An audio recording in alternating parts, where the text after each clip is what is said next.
Donald Trump doesn't seem to have much interest in spreading American values abroad.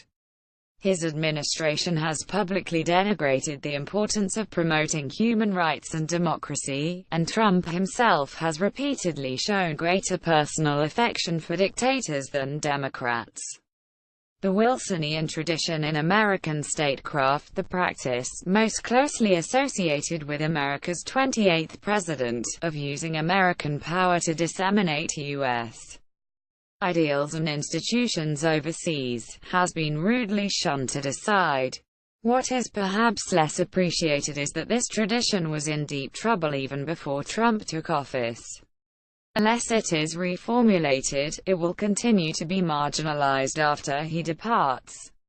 As Walter Russell Mead has written, Wilsonianism reaches back even farther than the president for which it is named.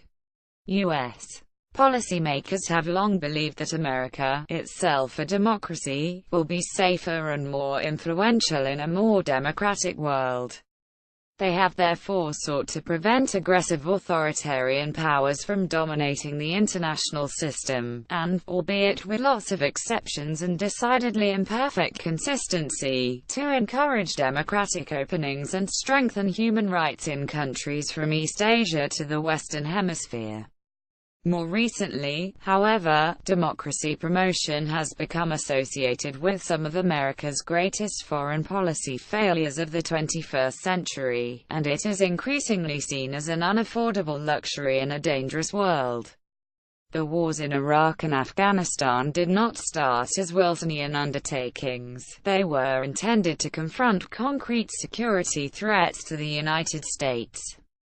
Yet both quickly evolved into prolonged nation-building missions that sought to bring democratic governance to troubled societies in the Greater Middle East, and both ultimately proved to be costly, unsatisfying, and even perhaps counterproductive.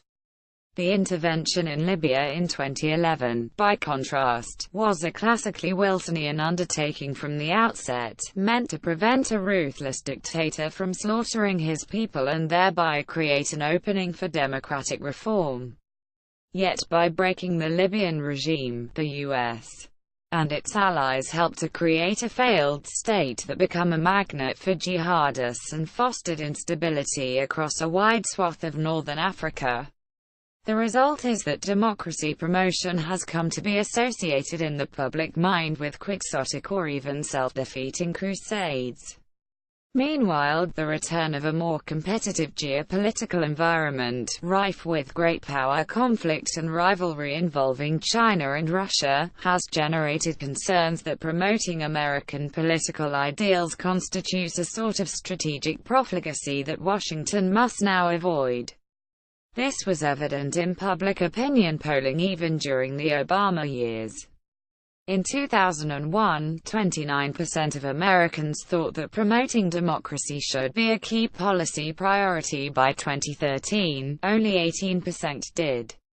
As I argue in my new book, Trump represents a particularly visceral, and often vulgar, rejection of this tradition. He has argued that the U.S. lacks the moral authority to promote its form of government abroad. He has seemed more at ease with authoritarians such as Saudi Arabia's Mohammed bin Salman and Russia's Vladimir Putin than with democratic allies such as Germany's Angela Merkel. He has lauded backsliding democracies such as Turkey and the Philippines for transparently illiberal behavior, and he has argued, in concert with Secretary of State Rex Tillerson, that human rights and democracy are distractions from the real business of conducting foreign policy. Yet if Trump has thus marginalized those issues to a degree not seen in decades, he is more the manifestation of democracy promotion's travails than the cause. Wilsonianism remains an important pillar of U.S.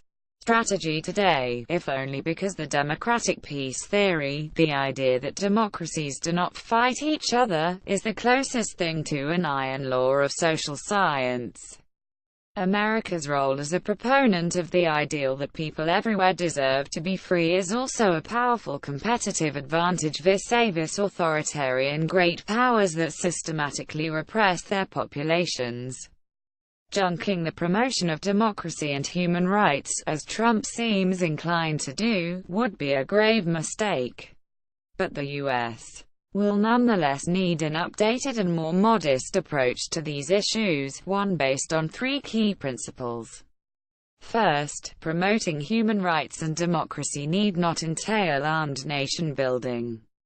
Those missions are the most visible, costly and unpopular manifestations of Wilsonianism, but in reality, they represent only the 10% of the democracy promotion iceberg above the water's surface. The other 90% involves support for election monitoring missions, diplomatic engagement on issues such as human trafficking and other human rights abuses, economic and political support for civil society, and other seemingly mundane measures. These initiatives cost relatively little, but they have been vital in promoting and sustaining democratic breakthroughs in countries from Chile to South Korea to Ukraine over the years. They remain valuable tools today. Second, as important as these measures are, U.S. policymakers must also selectively temper their Wilsonian urges in dealing with certain states on the front lines of America's geopolitical competitions.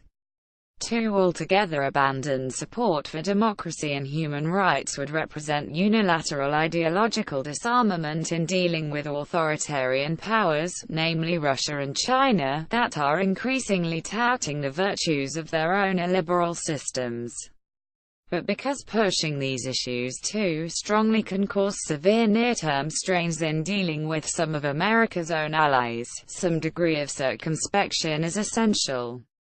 Rodrigo Duterte's government has committed grievous human rights violations, but Washington cannot simply blow up its relationship with the Philippines at a critical moment in the struggle with China over control of the South China Sea. Poland has an increasingly illiberal government, but it is also a vital ally in checking Russian revisionism in Eastern Europe.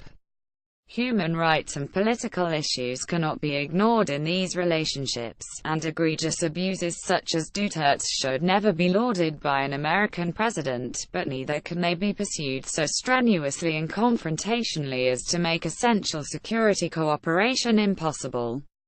America's Wilsonianism has always been selective rather than universal, and the premium on selectivity only rises when strategic rivalry is intense.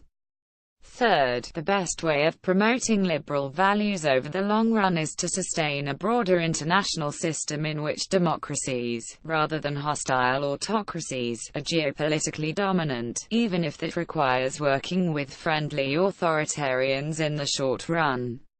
When Woodrow Wilson spoke of making the world safe for democracy during World War I, he was not calling for a crusade to spread democracy across the globe. He was arguing that America must stop authoritarian regimes, in that case, the Kaiser's Germany, from becoming geopolitically dominant in a way that would ultimately make it difficult for democracies anywhere to thrive. Likewise, during the Cold War, the U.S. regularly cut deals with friendly dictators in China, Saudi Arabia and elsewhere in the service of containing communism, and thereby preserving an international system in which liberal values could survive and flourish. Today, the single most important thing the U.S. can do to enhance the long-term prospects for the spread of democracy is to prevent Russia and China from overturning, or even severely disrupting, the stable and broadly liberal international system it has long worked to construct. To the extent that Washington can keep China from becoming the supreme power in East Asia, to the extent it can stop Moscow from restoring its lost sphere of influence in the former Soviet Union and Eastern Europe, it can create the ideological and geopolitical space for liberal values to flourish, even if doing so requires cooperating with questionable regimes in Bangkok, Singapore and Warsaw along the way. American statecraft fares best when it blends high-minded idealism with hard-headed realism. It's exactly the sort of approach that could make Wilsonianism great again. Hal Brands is the Henry A. Kissinger Distinguished Professor at the Henry A. Kissinger Center for Global Affairs at Johns Hopkins University's School of Advanced International Studies and a senior fellow at the Center for Strategic and Budgetary Assessments. His latest book is American Grand Strategy in the Age of Trump.